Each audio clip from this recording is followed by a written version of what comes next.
season 4, ladies and gentlemen. Can we get a slow clap for season 4? Season 4? No. Season 4 of the Roundtable. We're on season 4 of the Roundtable. Yes, season 4 of the Roundtable. Did you think I was already talking about season 4 or season 5 of Stranger Things? I did. Stanger Things?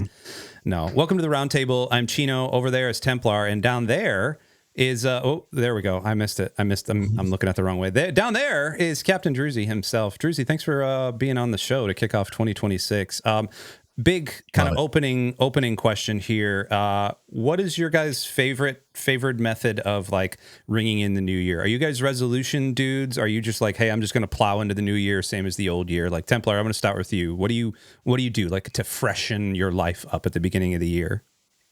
So not literally ring in the new year in terms of like, what am I doing on New Year's Eve? Because in that case, it's sleep. Yeah, at 10:30. Yeah, I'm in bed at like 10:30. At this point in life. Welcome to old age, buddy. So nothing, probably.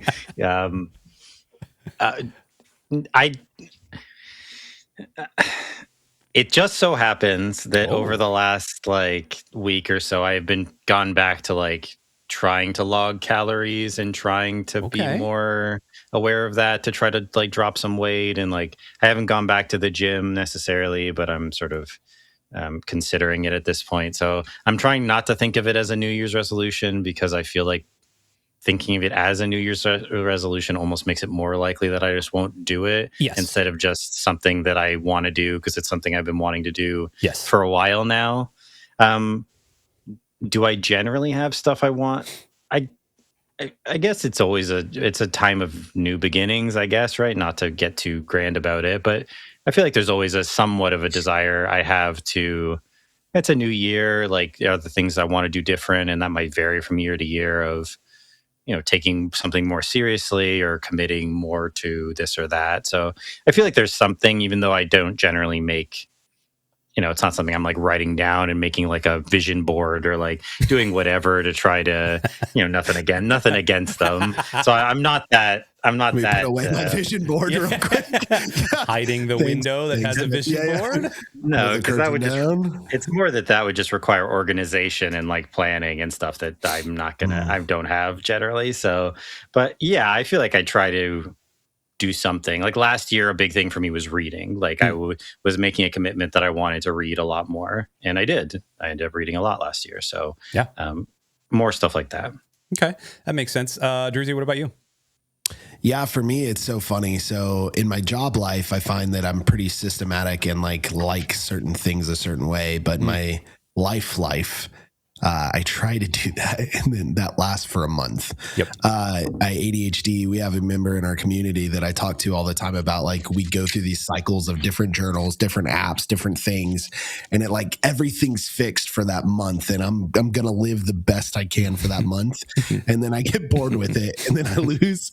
That is like I hate New Year's resolutions because I just know it's just a cyclical thing for me that I'm gonna have some new app on my MacBook that's gonna save my year, and then it goes away. So right now it's back to Things 3, which I used 6 years ago. And was like, this is going to change everything for me, and it will for the next month and a half, and I will be awesome for the next month and a half, and then I'll get bored with the blue and yellow logo, and then I will want to go to something else. So that's where I'm at right now. I'm living through that. Pretty excited about it. I share that. I'm one of those cheesy word of the year guys, and that's, I know that sounds super stupid, but actually I learned over many years of trying to do something like this that if I don't put on day one, if I don't put that word front and center, I will lose it. And so last year my word was energy, the year before that the year was reconcile, the year before, on and on and on, and I had to on day one just like go and download a bunch of like images and put stuff like on my desktop, on my computers and stuff. And so like I have a folder. This year is the year of decision for me, and so it's a thing. And so, but now I have a folder that just capital letters, it says decision, and I went to Unsplash and I pulled some stuff that reminded me of decision, and so now my desktop background changes every hour, and so all three of my desktops have something that's decision related, even if it's just an image that reminds me of this. It'll be on my phone occasionally, just if it's not in front of me. and it'll eventually be like, February or March, I'll totally forget about it. But still, like, I have to keep it in front of me. And then on December 31st, when I go and delete that folder off my desktop, like, oh, that's right. Last year was supposed to be the year of energy. Whatever. We're in the year of decision for me. So welcome to 2026. Speaking of decision, we decided to do, and I see what I did there. I'm real good at segues. This is the year of segues. Yeah, this is 2026, the year of the Roundtable segues. We decided after there was a show that you might have heard of called Stranger Things, and it recently ended. Now, Stranger Things has... It's a strange show. It's a very strange show. And we want to talk about it. Let's just kind of set some expectations and some ground rules here. The internet has been on fire with talking about Stranger Things season 5, and in particular the finale. And there's a million reasons for that. We're going to get into some of them. There was a lot of choices that were made by the Duffer Brothers and the entire production studio and Netflix in general, and all the actors and yada, yada, yada. There's a million of those choices. I don't necessarily want to slam a lot of those choices. Some of them need to be slammed. But I want us today to have an actual edifying discussion and not just be like, I'm just urinating on the fire that is the internet right now, in a la Calvin. I don't want to do that. Instead, I want to approach some things a little bit more constructively. So for you, the viewer right now, this is also your moment to chime into the comments and just let us know, like, what was the most disappointing thing about the finale, but also, like, what's your favorite thing about Stranger Things? Because I think we need to remember that this show had an actual cultural weight to it. It meant something to people. And so I want to turn it over to you guys first. Templar, you have not watched season 5, but kind of talk to me a little bit, like, what has Stranger Things been to you seasons 1 through 4? Like, what has it meant to you? Like, what are your feelings about it? Walk me through the Templar 10 journey with Stranger Things. Sure. So I watched all of it relatively quickly because we did it. Shout out season 1 of the Roundtable. Yeah, we did. We talked about season 4 of season 4 of Stranger Things was coming out. Was it season 4 or season 3? It was before. I think it was season 4. Yeah, because season 4 came out. I had to look it up because I thought it had been 4 years, but it's been about 3.5. So I mean, I was close, but it was May of 22. Yep. 2022. So that was season 1 of the Roundtable, I believe. Yes. And so I watched it pretty quickly. I think I had watched season 1 prior to that, but what did it mean to me, or the significance of it? I think certainly it represented, or was maybe the most identifiable element of a return to sort of 80s nostalgia. I think it was kind of indicative of that. I mean, it was just a great show. Like I think did a couple things. One, it showed that you can do a great show with a very young, like, child-led cast and have it be awesome. It really pushed that 80s aesthetic that I think is still popular even to this day, despite whatever the reception of season 5 is. I think that aesthetic and that idea is still very popular. I think it also did a fair bit, and we talked about it on the Roundtable at that time, in terms of discussions around D&D, because it put D&D kind of front and center in part of its narrative, and I think that's an interesting cultural choice, like an interesting idea. And I think it did a lot for sort of meta storytelling that is often not well executed, and I think it did execute it quite well. And it was a interesting show because it's a sci-fi, at least was a sci-fi horror show that isn't really, like, those don't tend to do that well. Like, that's not something that tends to grab people's attention. I mean, the shows that people often consider in that, like, these are excellent, and I don't know where this show will end up landing now with what season 5 is. We'll talk about it. But the greatest shows tend to be ones that are sort of fairly stripped down character studies, and this isn't that. It's a pretty big sci-fi horror, lot of special effects, a lot of other elements, but it grabbed everyone's attention in a way something like Breaking Bad did. And that's interesting. That's interesting. I guess I'd never really thought about the idea of a sci-fi horror show having a meta narrative that actually sought for having a payoff, right? Like it grounded. It was they were really good at grounding you emotionally into characters that you wouldn't necessarily be grounded into. I think of even Steve Harrington. Now they turned Steve into a he went from the jock bully in season 1 to like he and Dustin are best buds in season 3 and season 4. So like that's something, but also like the way that they really wrote in a ton of characters. Like they, I think I saw something on Reddit or something like that. Like this show collects characters like Pokemon. Like you just got to collect them all. And there's just so many characters, right? But they all like you emotionally connect with most of them, like 75 to 80% of them, which is huge. And that's a big thing. Dalton, I want to kick it to you. Like, what's the thing for you, or like why does Stranger Things matter to you? Especially through seasons 1 through 4. Yeah, I love that. So, man, the first season came out in 2016, right? Like, so we're talking a long time. I was 26. 10 years, yeah. I was 26. Like, since then I've had two other kids, right? Like my wife and I've been married for 14 years now. This is crazy. Like this has been a long part of our lives. And it's been something that's been a fun journey for me because before this, I'd never really been in at the beginning. And I remember watching that July when it came out, my wife and I sitting down and me instantly being like, I hate this show. and then we started watching more and she's like, I really think it's going to be something. And I was like, okay. But like some girl got taken out of a pool out back and like, whoa, is it a scary movie? I don't like those. Shout out to Barb. Yeah, rest in peace. Rest in power, baby. But it just grabbed me in a way that many shows haven't in a long time. And I'm historically not a huge 80s fan. We'll talk about that throughout today, I'm sure. But like this movie had 80s vibes of the movies that my mom forced me because she graduated in 89. So, which is also kind of cool because the characters graduated in 89. So I know she was crying about that the other day when we were talking about season. She's like, this was my graduation. But she'd forced so many of those movies down my throat, and I could not stand them as a kid. I've come to appreciate them now as an adult. But this had so many throwbacks to stuff that I remember watching with her. And I thought, man, that just must be really cool for a certain audience. But then as the seasons went on, it expanded and I felt like I really connected. And my wife and I would sit around the table talking about these things and enjoying these characters that we really fell in love with certain ones. In certain seasons, certain arcs didn't grab us, but I just started to fall in love with different characters over time. And it just really felt like this journey really was so magical in a lot of ways.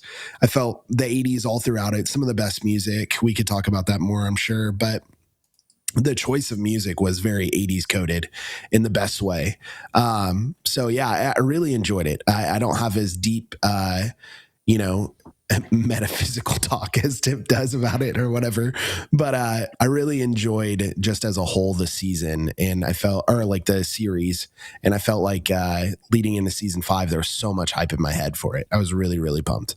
There was a lot of hype, and I think there was also a lot of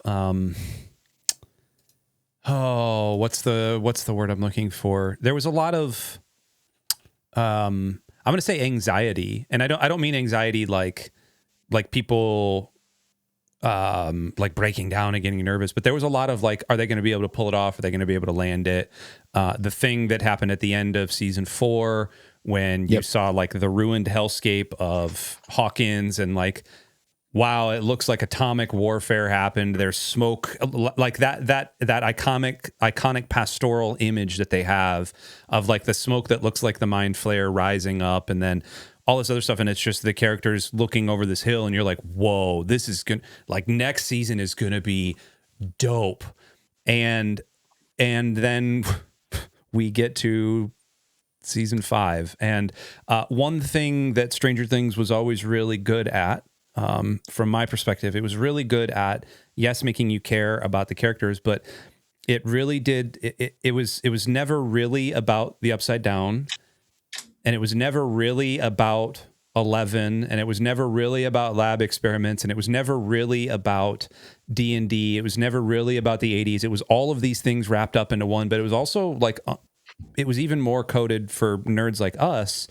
because there was that awkwardness. You had that 12-year-old to 15 to 16-year-old awkwardness of like, I remember what it was like to be a nerd in my school and to want to, to be playing D&D and to be in marching band and to have, I remember having braces at the beginning of high school. Like I remember all of these things. Like I remember what it felt like to be kind of like looking up to the older dudes and being like, man, I'd love to be that jock. Like it must be so easy to be him, that type of thing.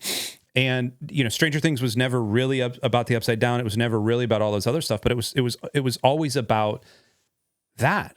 And then 10 years later, these kids have grown up and they're still, 22 and 23 years old trying to play 16-year-olds, which doesn't usually work very well. And then we get into our finale. And so, Templar, you have not watched season 5 at all. Nope. What have you heard about season 5 before we get into our To be fair, we've not talked about this with him, so I'm excited. That is true. This. Like we didn't bring this up in pre-production. Yeah. Excited to hear. Sure. So the two main criticisms that I've heard beyond just a general disappointment of the season is one, that there is a significant amount of time given to a character coming out as like gay, and that people, there's a lot of discussion around it in a way that I don't necessarily want to get into, but I've seen a decent amount of criticism of how much time is kind of devoted to it, and that they sort of stopped everything like this was an extremely important thing that like needed to happen for the final confrontation. And I think I've heard some criticisms of that, certainly, and then obviously some counter criticisms of sort of questioning why people have an issue with it and that whole mess and whatever. And then also the other main issue I've heard about is that the final confrontation was lackluster, disappointing, sort of didn't live up to the amount of build up, I guess, over 5 seasons, right? Like this final confrontation with the monster that we see there, I believe, was like kind of over pretty quick. And then so it felt a little bit underwhelming. Like those are the two main talking points that I've heard beyond just a kind of general disappointment expressed about the season. I want to turn over the leadership of this to you because you haven't watched it and because Dalton and I have. And so congratulations. The Roundtable is yours to pilot for a little bit. Here you go. Sure. So we chatted a little bit about this, and so we're going to, because the general tone of our discussion, well, not my discussion, because I haven't watched it, so I'm not going to say anything one way or another. But the general tone of the discussion is probably not going to be particularly positive, just as a heads up. So we're going to end with some positivity. So at the end, once we kind of go through things, we break it down, just in case anyone's watching is like, man, can these guys say nothing good about this show? Can we say nothing good about this show? And if people really liked it. And I'll have something to ask you guys about it a little bit later, because I was speaking to someone who did really like it, and I want to run that by you. I know who that person is. So we're going to get to some positivity, just so everyone knows. But what I want to start with, so obviously the finale is really big. 5 seasons, we've been waiting for this. I do want to get a bit of a sense, though, of the season overall, and then if you want to highlight specifically the finale, and what it did or didn't do, that's okay. But so we'll start with you, Chino. Season overall, where are you kind of at with it? And we can get into specific criticisms or whatever, but like, what was your kind of feeling going through it? Payoffs, we've been waiting a number of years for this. Kind of where were you at with the season? And you can include the finale if you want, but overall. I'm gonna hold off on the finale and here's why. I'll talk in broad generalities. The season by itself was a 4 out of 10. The finale was like a 6 or a 7 out of 10. Okay. And the reason I say the finale was a 6 or 7 out of 10 is it brought some closure to some things. But back up to the season 4 immediately, or season 5 immediately starts with no preamble, no anything. First scene, and it's just like drama. Just we're in the hardcore drama, some really bad CG of Will, and here we go. Like we are in it. I forgot about that. Yeah, that was the first scene, right? Like it's him in the Upside Down, like when he was 11 and or 12 or whatever it was. And so, and that's fine. Like, okay, cool. But there was like no breathing room. It was just like, yo, we're going for it. They did a lot of stuff this season with Holly, who, as an actress, she's a 14-year-old New Zealand actress, and she was 12 when they recorded this or filmed this thing. Yo, she killed it. Like she was the best. Like honestly, the best thing that happened. Her and Max, Sadie Sink, were like the two best, bright, shining stars of the entire season. And I think that's why they got the most time. 100%. Holly killed it. Holly killed it, and Max was in a coma half the time, and she still outacted most of the other characters. Which like, laying down. That's saying a lot. Yeah, she was laying down, listening to Kate Bush. Like, so, like, still running up that hill. Still running up that. There she is, right there. She's just going to keep running until my Picsou dies. But the point is that they devoted a lot of time to things that did not matter. And then the way they did their release schedule, I understand why they did it. They wanted to keep people on the hook for another month of Netflix, which conveniently they did. They conveniently went over the month. Go figure. So that's another $14 for everybody. Like everybody knows that's a money grab, whatever, capitalism. But the way they dropped it on, right before Thanksgiving, and then you had to wait till Christmas. The Thanksgiving episodes ended with this block of the military shooting at Demogorgons, shooting weapons that had never worked against the Demogorgons for the last 3 or 4 years. They're doing all these things, and then all of a sudden Will can be a sorcerer. That's super cool, right? But it just kind of ends.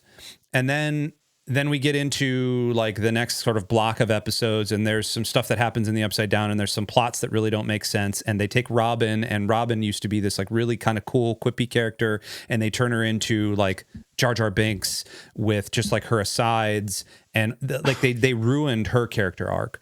They ruined, like, you never really know about the love triangle thing. Like, is it an actual love triangle? Are they not, with Steve and Jonathan? Like, are they bros? Are they not? Like, is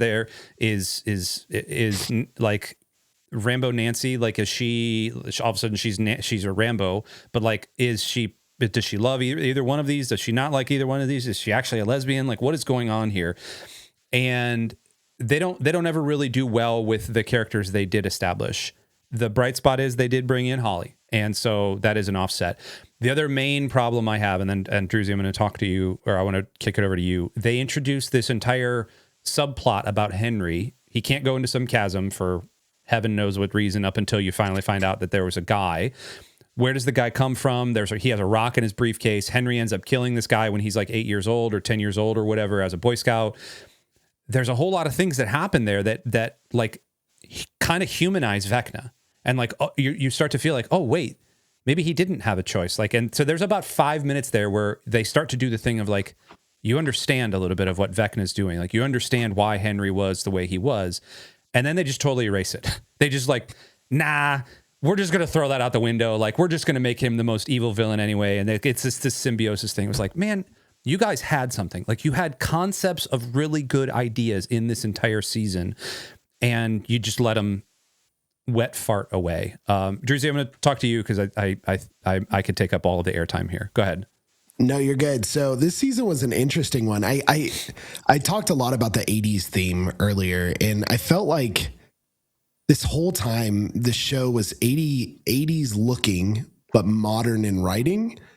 But this season tried to be so 80s in writing with still trying to say, but we're modern. So there's a lot of things you need to be following. There's a lot of things you need to care about. And then it was like 80s in the worst ways. And that's one of the things that I think as we were working through this stuff, they were introducing these crazy new things. I was like, wow, this is Dr. K. She's this new scientist that's evil. And she's Linda Hamilton, bro. I mean, yeah, it's freaking Linda Hamilton. Talk about 80s. Terminator, like, bring her in. Let's go. Let her act. Amazing actress, right? Like, she's been in so many things, and here she is in this crazy character. She's somehow able to like be around this entity of the Mind Flayer and captures Hopper at one point and is like, oh yeah, you just got to treat it a certain way, and then does all this crazy stuff. And then her character seems to be nothing at the end. Mm-hmm. And they do all these like fanfare 80s-esque things, and right away a lot of their what I proposed is deep, and I think a lot of the fan base thought was much deeper than it was. And if anything, it wasn't deep at all. It was just things that sounded cool in the moment. And that's, I think, where a lot of like my frustration of the season comes from, is there was a lot of really big things that now watching interviews of the Duffer Brothers just wasn't ever planned, or was kind of an oopsie, or kind of a, well, we'll leave it up to you guys, but we actually know what really happens. So it was like it's for your imagination, but we actually know what happens, or we don't know what happens, but this person does because we texted them. And there was just a lot of that this season. I didn't mind a lot of, I was trying to just enjoy it as the season goes on. I'm looking at the season list. In each chapter, there was parts of the chapters that I was enjoying. Like I loved seeing Lucas just in his loyalty to Max. Yeah. Like the fact that Lucas' character is so good. He's just sitting there with Max in a coma. Like, what a dope boyfriend. Like, he cares so deeply for her. He's trying to will her back to life through his power. He's doing the best he can by keep that poor cassette is just running over and over again. Man, just the whole section of like the episode with the sorcerer, I think it's titled, I think it's episode 4. Episode 4, yeah. With Max, the whole introduction of, you find Holly gets pulled into, we assume, Henry's brain, Vecna's brain. And there's this whole moment of like Max kind of taking her under her wing and explaining a lot to her. And they use a lot of Wrinkle in Time conversations, which I love that book as a kid, even though earlier I was calling it Wheel of Time because of a different conversation. But it's a great, like, man, popular 80s, 90s, 70s kind of throwback to a book that was really, really big. So I don't know. They played so much fanfare that it was like, this is super cool. But then, like, what about all this other stuff from season 4 to 1? Like, it doesn't make sense to me. And before I let it pass, the Linda Hamilton thing, and we can get into the finale if we need to, but like Linda Hamilton, there's all of this stuff with all of the military. The military just seems like they brought a battalion of dudes into this little town in Indiana, and they simultaneously wrote the entire populace of Indiana of Hawkins to not even remember what happened. So like they got Men in Black, like red eye flash thing. Because like, whoa, is that an earthquake? Like, why is there a big hole down the middle of the thing? Like, I don't know, we're going to go sledding on it. Like, nobody remembers anything. Simultaneously that, and then the military is turning into this just like dictatorship that is just like literally taking children out of parents' homes. And like the parents are okay with this. They're just like, yeah, okay, you can have our 12-year-old. It's fine. Like, you're going to do better. Like, whoa, hold on. The government has never done better with our children. Trust me. Like, if you've read any books, speaking of our book club coming up, we'll be talking about that in a future episode. But the government never does well with our children. So, like, why are we going to allow this? There we go.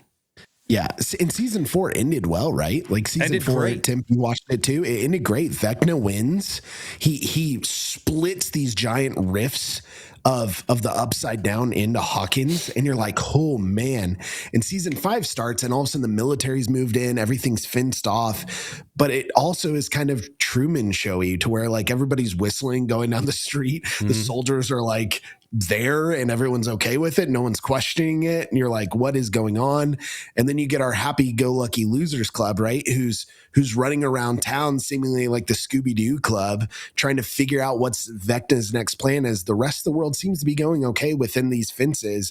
And then the military is just there doing very dark military things for no reason, we come to find out later on. This image right here I can't remember who the author that does or the artist that does the pastoral mechs. Who's that artist? We've talked about him for Arc Raiders before. Whoever that is, like this image right here that I'm displaying shows that, like, this is how season 4 ends, right? This is friggin' dope. This is dope. And then we get season 5 and it's like, oh man, what happened? And Chino, I don't think it was a time thing, because like when I saw how many hours each of the episodes was going to be, I was like, they're going to be able to wrap this up. Like, this makes sense. It was a laziness but the pacing and the laziness of kind of the writing, that's really, it wasn't a time thing. It was just a pacing thing. Like, we spent really big sections of the season on stuff that really didn't matter. And I'm not just talking about the Will thing. It never paid off. Nope. But if it would have paid off, it would have been something. But it never paid off. And a lot of the things that they spent so much time on just didn't pay off. That was the frustration. I do want to build on that, or at least kind of dig into that a little bit more. So with something like, say, Game of Thrones, one of the major criticisms is that they were rushed, right? That they wanted to leave to go do something else. So they decided to kind of just shorten it, even though HBO was happy to give them more seasons. Doesn't seem to be the case here. So what is your analysis of what kind of went wrong here? I know, Druzi, you said that maybe they leaned too much into some of the 80s stuff in a way that wasn't what they had done in the past and wasn't particularly effective. Chino, do you have a hypothesis on the decision or decisions, or what do you think it is specifically that kind of went wrong here? Two things. Number one, their cast got older and they didn't know how to de-age or unage their cast. And, a couple of them went out, like Gatton Matarazzo, Finn Wolfhard, and Steve. Why can't I think of his name right now? All went off to be like professional musicians. And so they literally have touring bands all over the place. Like, and they're good bands too. Like they're all doing really good like indie stuff. He's doing like some more synth poppy stuff, but he blew up on TikTok. So Millie Bobby Brown went off and had a kid. Well, adopted a baby. Like Sadie Sink has been in a couple other things. She's like getting them Marvel abs, and she's gonna be a Marvel superhero. It feels like there's just their cast like got big. Winona Ryder got a little bit older, and then there was kind of all of like the Hopper like. The weird sort of like David Harbour, like he's Russian Captain America, but also he might kind of be a jerk behind the scenes. And so I think, it's just the evolution of a cast over years. So that's that. But I think beyond that, they did not know how to circle the square. Like they fell under the weight of expectation, the Duffer Brothers. And that's not saying that they didn't know what they were doing, although a couple of the interviews, like I had pulled this one interview that the one that was on the Josh Horowitz show, the Happy, Sad, and Confused, and I encourage everybody to go listen to it. It's a great interview. It's a great interview. The Duffer Brothers are on there. It's a great interview to listen to. It's great because the Duffers are getting dragged because of the things that they say, like literally saying like, well, we know the answer and we just texted it to Millie Bobby Brown about what happens to 11, but she's not allowed to tell anybody. It's like, wait. That's what you're going with happened to 11? Like so you just texted it to somebody right now while we were on air? No. That's not. We're not okay with that. To me, it felt like they got all their money, they got paid, and they got lazy. Like that's what it feels like. And that, I know that's not edifying, but it just feels like, okay, they fell under the weight of expectation. We're going to sit here and count our piles of money and let somebody write a spinoff for us, and we will produce it, or we will co-create it and make even more money off our IP. And like, honestly, you do you, boo-boo. Like, you created the Stranger Things IP. You guys, this was your brainchild. You made Millie Bobby Brown and Finn Wolfhard and you made all of these people outside of Winona Ryder household names because of your show. Bully for you. But you left us. You left your fans, and that, to me, as a nerd, like, that is inexcusable to be lazy about your writing. It just is. Okay. Druzi, I know you said, do you think they led or maybe leaned too much into the 80s stuff? Do you have any other sense of, like, if you can pinpoint beyond that what you think went wrong with this season, and maybe in addition or next to what Chino had to say there?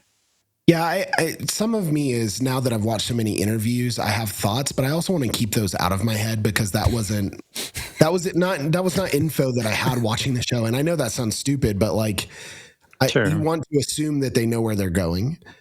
But the more I'm going to do it anyways. The more I've watched the interviews, the more I realized, I think it was Ross Duffer in the same interview with Josh and his brother, he talks about how they were writing the final episode while the first 3 or 4 episodes of this season were being filmed.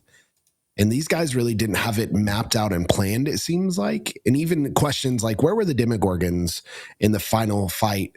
You could quickly see like freak out moments of like, I guess they just weren't there.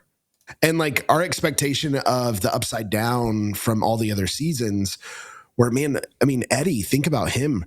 The bats, right? Like, think about the devastation that we all felt. What an awesome character, right? Maybe you guys didn't like it. No, Eddie was great. The last Eddie one, was but great. like, I loved Eddie. Yeah. And think about how dangerous the Upside Down was. We get into the Upside Down this season, and they're strolling around. They're walking around. Lights are weird. It's like a really bad haunted house at this they're point. Using radios, like they're using They really make a big deal of the radios, by the way, like car above, and then radios below, and like making sure they're syncing up is like a big plot point in this whole season. So they could talk between the two, Upside Down and the Right Side Up, and they make that a big deal. But like they're cruising around, and the 4 Demogorgons, because that seems to be all that Vecna has at this point. The 4 Demogorgons can't figure out where the kids are at unless they can teleport right to them because they know exactly where they're at, if that makes any sense, because it doesn't. It does not. Right. Vecna doesn't know where anyone's at, so he has to spy through Will. But the time he has to spy through Will is to find out where Max is, because Max is in a coma and Hawkins has one hospital. So he's not logical, I guess. So like she's being kept at a nursing home or something, I'm assuming. But there's just like all these little things that I don't know if maybe it's not fair to call them plot holes, because the show still lands. I'm going to say it softly, but they're just really bad inconsistencies. They're just they pin up Vecna to be this big scary thing, and then they like nerf him in certain ways randomly, and then they bring him up in other ways. There's a lot of that going on. Will gets introduced with powers. You haven't seen it yet, but like Will has this really, really epic moment where he becomes one with the mind, the hive mind, and controls the Demogorgons and then rips them to pieces. And it is so cool. But he feels it, and he's always felt it. You see it throughout the whole show. He feels this connection. When things get hurt, he gets hurt. I'm jumping to the final season or the final episode, but like when things are hurt, he's just whatever at this point, because it doesn't matter, because that's not needed anymore. You know what I mean? So there's just a lot of these things that are like, if it's convenient, we'll remember it, but if it's not, we're just going to ignore it. And that in some ways that feels a little bit like 80s writing. There's a lot of things in 80s movies that this just felt a lot. It honestly, it felt like they had all these little things like that pointed to specific 80s movies like Dark Crystal and like just different stuff throughout the whole show. But then at the end, it felt like the Goonies, right? Like this ragtag group, nothing bad happens to them. They went on an adventure. Everything's great. And in some ways that's fun, but then you have to forget everything that happened before it to enjoy it, at least for me personally. So that's also okay. Is that's an interest. The 80s thing is an interesting idea because, or that it's so much like 80s content, because one, I think you're sort of referencing it there, is that, but a lot of 80s movies were just kind of poorly written. So like, yes, it's referencing 80s movies maybe, and you say it feels like an 80s movie, like, so do you think that's intentional in the sense that they were just trying to make it sort of, they were deliberately trying to make it like an 80s movie in tone, or is it just poorly written and many 80s movies were also poorly written? And so that's the connections, I guess great. I would ask, right? I'm gonna, my mom and dad might get frustrated with me about that comment, because it's like, well, our movies were written great.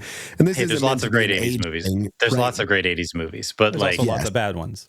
There's a lot of 80s movies, even 80s movies that I love, where it's like, it's better if you don't think about it too hard. Like it's vibes, right? Like I love Commando. Vibes.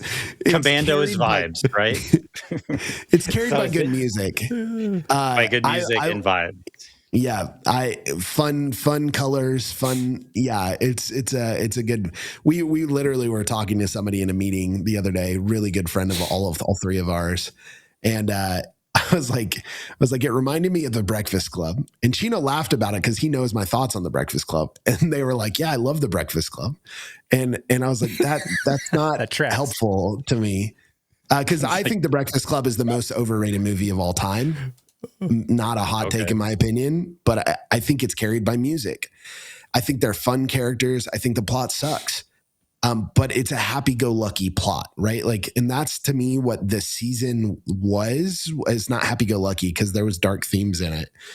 But it was this like we're riding through it. It ends. Everyone's happy. Everything's good. All the wrongs seem to be written away. And the music was great. Prince was in it twice.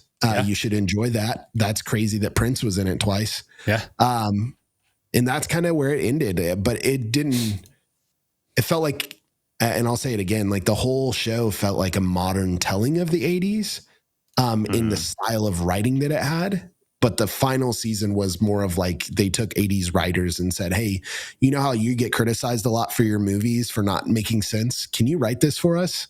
And that's ChatGPT. Can you write this in the style of 80s? That's what it felt like. Well, I mean, and to some extent, it makes sense. They didn't have a lot of time. I mean, these seasons have come out so quickly that like they can't really have been expected to really plan all this out and like look forward, right? Like when you're filming it all just back to back to back like that, it's just impossible to keep up with it. Really, you can't say that. Yeah. That was so well placed. In the sprint that it was to make this whole show. Yeah, exactly. Right. It makes sense they would fall behind in their writing. Templar, that was so when good. you're filming so much back to back. That does make. Yeah, go ahead. I'm sorry, Tim. It just makes it worse, right? Like, yeah.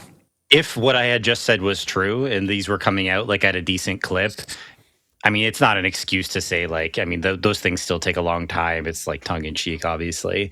But like you had an eternity to write this. Like you had at least a subjective eternity to write this. Like we've been waiting for 3.5 years since season 4 for this season. And I know, filming takes a while. That's fine. You had years of time to write this and get it where you want it. So either they wrote it and they're happy with what they did, which is possible, or they just didn't use that time. And I don't know if they worked on anything else in the interim. I don't know what else they're involved in or what else they do. But it just kind of adds that extra layer. But we're getting a little long on time here. So I do want to transition into the finale just to kind of wrap things up, because you both kind of hinted at it. We've talked a little bit around it already. So it sounds like for both of you, at least, like certainly not a ringing endorsement, but a little bit of the end was better than maybe the rest of it.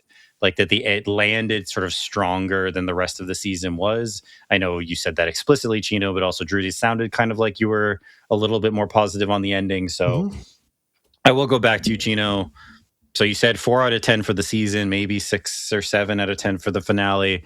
So like, what were your thoughts overall about the finale? Why did you feel like it ended? Like you were kind of a little more positive on the ending, and like, where are you at with it? I'm going to steal from, so the video that is under us right now is from the Critical Drinker. I've referenced him a lot just because he usually does the best in terms of with his video essays. He pulls a lot from the source material, which I like. He's not doing crappy, weird overlays. One of the things, and I don't endorse all of his videos, so please don't hear me say that.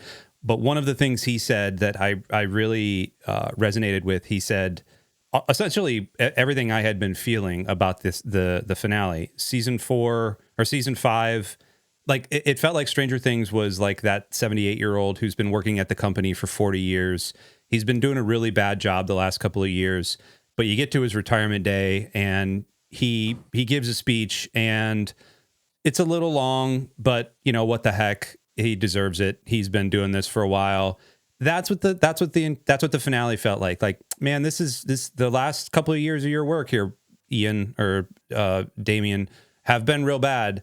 But man, I'm gonna listen to this and I'm gonna clap at the end of it because like you deserve it. And they, you know, some of the things like the mystery about Conformity Gate, which we can talk about if we have time, although this is going to air the day that the special episode, the secret episode is supposed to be released. I don't know if you've heard anything about that, Templar. Oh yeah, no, because there were so many mistakes and so many bad choices and continuity errors and things in the finale. The internet has been abuzz for the last week about, well, they have to have a separate episode because there's no way they would ever leave so many glaring things. Like Mike must have been into Vecna's mind, and this was all a D&D campaign, and that's why all of these things were wrong. And it's cope, you know, it's just copium. How many stories are improved by ending it with "and it was all a dream," which is essentially what that would be. Like 0. That is that an improvement? That's not an improvement. It would not be an improvement if zero stories. So I've not heard it that way. I have heard that it's Vecna controlling everybody because Vecna actually wins. And this episode will deal with that if that's what it was to be. Sure. All of it is. Is there another episode that's actually coming out, or is this all just like a fan theory?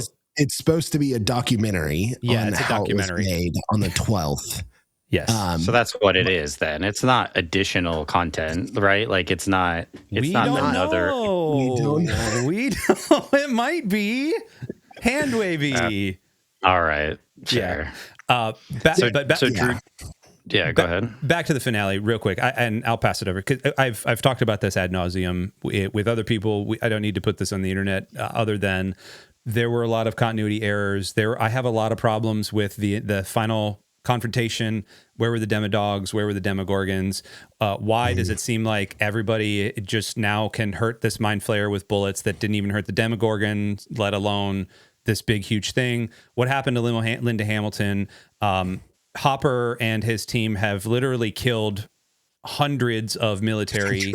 Yeah. And 18 months later, Hopper is again the chief of police. He is definitely not on trial like he should be for killing U.S. government, U.S. military people. Like he should have been convicted of treason and tried and hung, or, you know, firing squad or whatever happened in the 80s. Everybody is just back to normal. We're just graduating. Like, everything is great, right? We're just going to leave some of these stories open-ended. Like the whole 11 mystery is just like, oh gosh, like why are we doing this? It was fine. Like the very last scene was great. Like, well, maybe not great compared to what I think Drew, Templar, you said, like in a field of black rocks, the white one stands out or something like that. Or the field of black rocks, the white one, I don't know, whatever you said, but like, in the field of crap that this entire season was, the one budding rose was the final scene, like where they're playing D&D, and like, yeah, they're playing D&D, and like as a nerd, they opened the show playing D&D, they closed the show playing D&D. I'm happy as a nerd. Great. There were some tears. I got a little bit emotional. I'm not gonna lie, just seeing them all, like knowing that this is the end of their careers. Like probably most of them are not going to do anything in movies or TV anymore. Great. Congratulations, boys and girls. There you go. That's the finale. Druzi, what were your thoughts on the finale? Where did you kind of land with it? Because you sounded vaguely a little bit more positive about the finale than the rest of the season as well. Well, I'm trying to be more positive. I will say this. Yeah. What year did they graduate again? 1989. Okay, so not 2002. So No Child Left Behind isn't a thing yet. It is and not. Max somehow gets to graduate. And I don't understand. Yeah, I don't know how. She's been in a coma, and she had horrible grades leading into her moment of being in a coma. So somehow she's able to graduate. So I guess not only the earthquake thing happened, because that's how they write it off. They have this whole statue temp of like the earthquake of this year. Red giant holes that the government needs to put metal over is normal in earthquakes, just so you know. Yes. But everyone's like, earthquakes. Yes. Like that's what happened.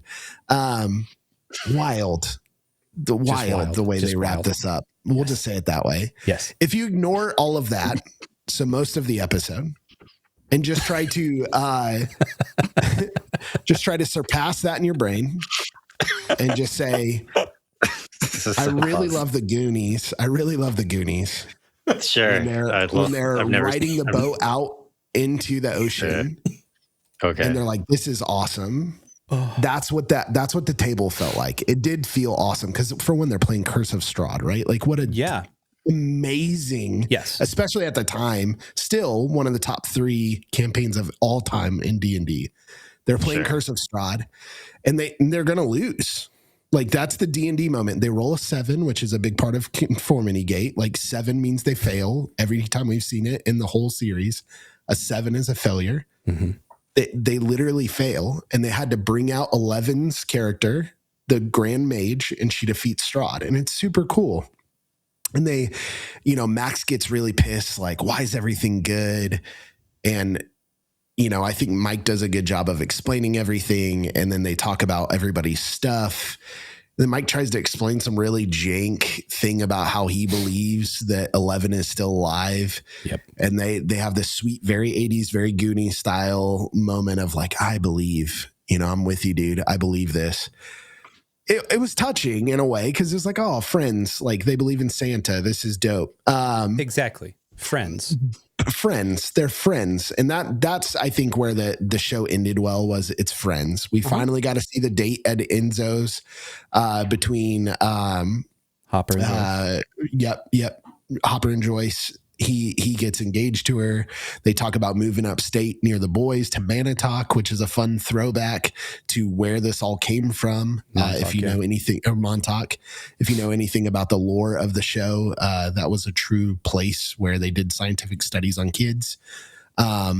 So there's a lot of like fun little stuff like that. There's a lot of things that don't make sense. Once again, they just, whether it was intentional or not, we'll find out tomorrow, I guess. But it was a mistake for sure. It was a mistake. Yeah, it was all mistaken.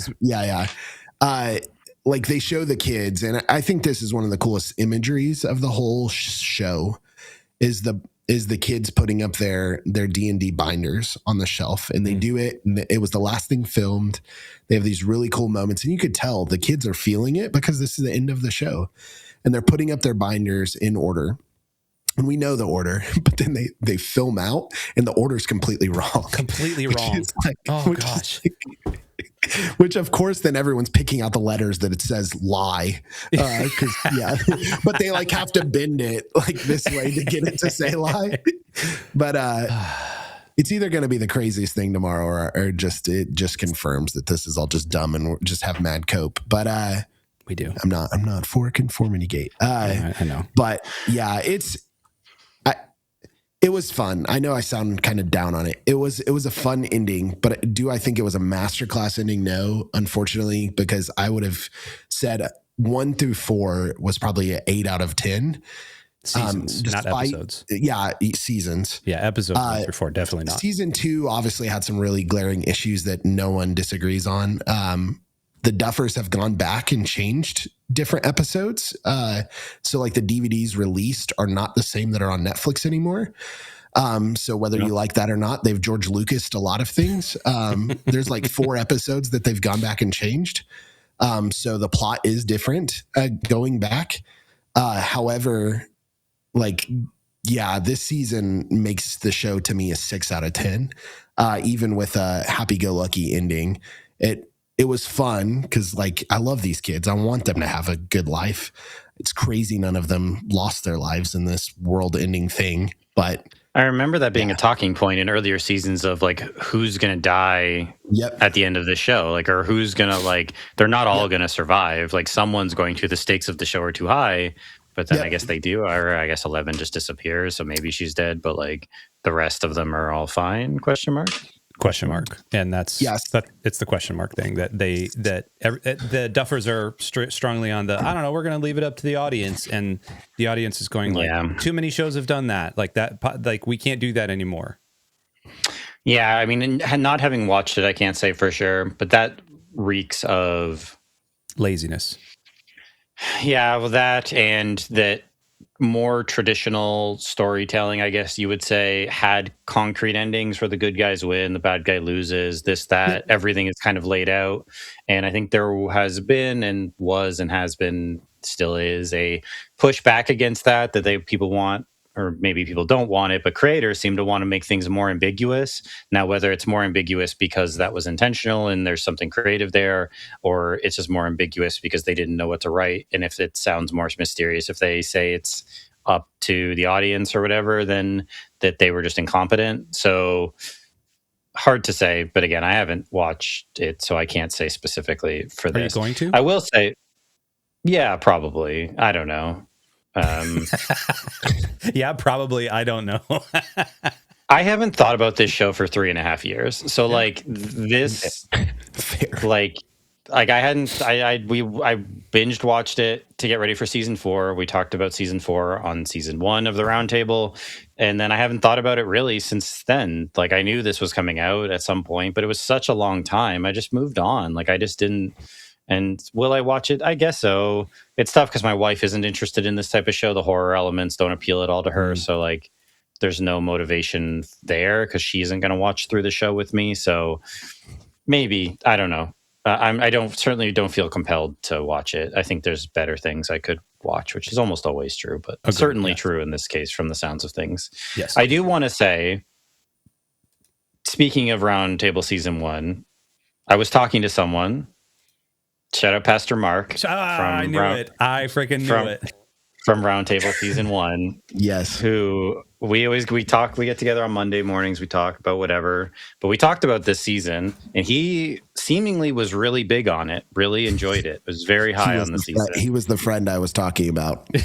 Yes. And Mark. On the finale. And he made an interesting argument, which was at least not in addressing necessarily all of the negatives that you guys brought up, but addressing that the ending was a little bit seemingly like kind of want like the fight was kind of whatever, that the whole thing feels like a D&D campaign in the sense that at the beginning everything is super scary, you can die to a kobold, and by the end you're like fighting God or whatever, and like you're fighting like demigods, these like massive beings, and it's you know, maybe it's a little challenging, but it's kind of another day. Like, so that he said felt very D&D, and I guess because that's a major theme of the show, that for him didn't stand out and was sort of like even a positive thing. Now, is that compelling at all to either of you? And if so, does that move the needle at all? Maybe you've already heard this thesis from him, so that's nothing new. But I thought it was an interesting idea. A little behind the scenes lore here. So Druzi and I belong to the church staff. We're pastors on staff. Templars are our lead admin. We had our staff meeting on Monday directly after you guys had your meeting, Templar, your kind of sit down. And we hadn't seen each other in almost since Christmas Eve. We've talked 10 days. 10 days or so. We're all friends. Like we all actually like each other, which is like shocking for church staff sometimes. And and so we were like started talking. Mark was going through and like, hey, what was the best and worst of like your break? I think I might have brought up Stranger Things immediately. Like we went from like, hey, we had a good time with family to we all had an argument about Stranger Things because we're nerds. And Mark and Greg they liked it, and Druzi and I did not like it. And it got to the point where Greg was rage baiting me, and I finally just had to stop talking. Because it was awesome. because he knew what he was doing, and he knew how to push my buttons. And you know, I heard the D&D campaign thing, and I understand the merit of that, but it doesn't excuse bad television writing. That's D&D writing. D&D campaign writing is way different than television writing.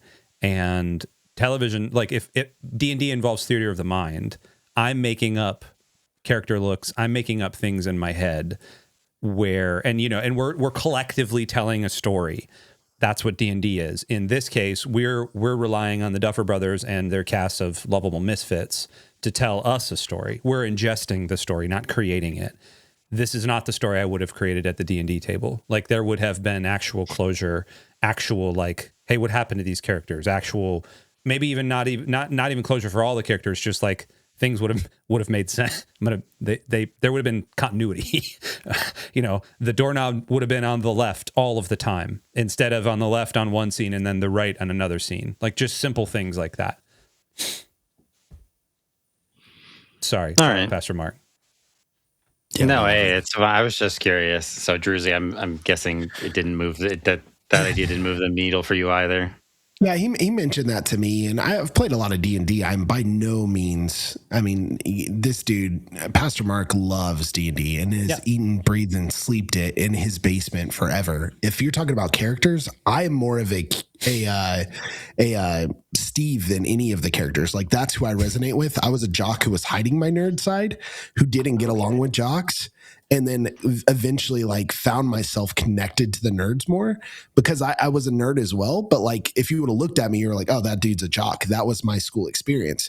So Steve is actually who I've connected with more than anyone. I know a lot of people have praised the show for connecting with Dustin or Lucas or even Will or like all these different characters. But for me, Steve was like the one I connected with. So I don't have the same fondness for D&D as some people. I love D&D, but I don't have like the years upon years. I didn't play until I was in my 20s. But at the same time, I've read all the deep threads, the tweets, all of those things, or X's or whatever you call them now. I've read all those things about like, well, it's a D&D movie. You have to love D&D to understand it. I just feel like that's really a poor excuse to write what they did. And even if it was, it's the changes and the mistakes that they made all throughout the movie of like, man, why have this thing be red and now all of a sudden it's gray? And why this be this? And why be this? It didn't make sense. Like Will not getting hurt when Vecna was getting hurt. Like there's just a lot of like, I understand. I've been at a table. I've sat down. I've rolled dice. In 1 minute, I'm struggling to unlock a metal door that has a simple lock. The next minute, I'm exploding magical locks. I get there's some element of like, we're all friends around a table, but this isn't that. And it's millions of dollars into it. It's a bigger thing. The story is deeper from what we thought. Like maybe I just put too much thought into it. Maybe I wasn't supposed to put that. It just felt like the whole time the show was telling me I should. Maybe I shouldn't have, though. Maybe I should have just sat down and enjoyed it. And I think maybe that's something I've lost. But I don't think that's the case. Yeah, I agree. Fair enough. Then as we're wrapping up then, and we've ended, I said we'd end on a positive note. So I do want to, and I know you guys have been a little bit more positive because you were a little more positive maybe about the ending of the show. Yeah. But anything else that stands out in terms of things that you enjoyed, elements about the season overall, beyond the finale, or maybe additional stuff in the finale that you thought was well done? Just to end on something a little more uplifting, what were some other positives you guys found? Chino, we'll start with you. Yeah, I do like the fact that this show takes big swings. And you referenced this at the very beginning, Templar. You don't usually get this sci-fi and horror thing, and that was a really good way of putting it. I hadn't been able to put lyrics to it like that, but I do like that they take big swings, and I like that it was a show that